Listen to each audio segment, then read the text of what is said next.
My Ryobi CS26 won't start.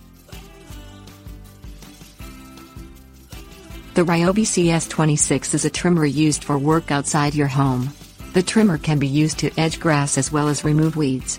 The Ryobi CS26 is a gas-powered tool, and will not start if it does not have fuel. Your Ryobi CS26 will start only if you follow the proper protocol. Things you'll need: 2-cycle fuel. Starting the trimmer.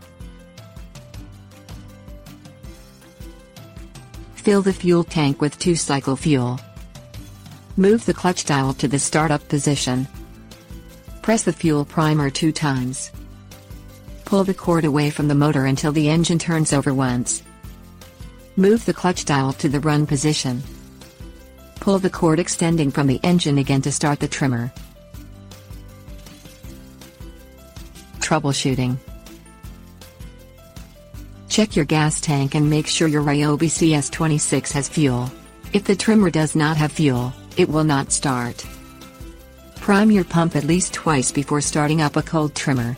If your Ryobi CS26 has recently been used, do not use the primer as it may flood your engine. Check the clutch position before every startup attempt. If the clutch is set to run when you are attempting a cold start, the engine will not turn over. Stop attempting to start the trimmer if you notice a fuel leak. Take your trimmer to an authorized Ryobi repair center as fuel leaks can be very dangerous.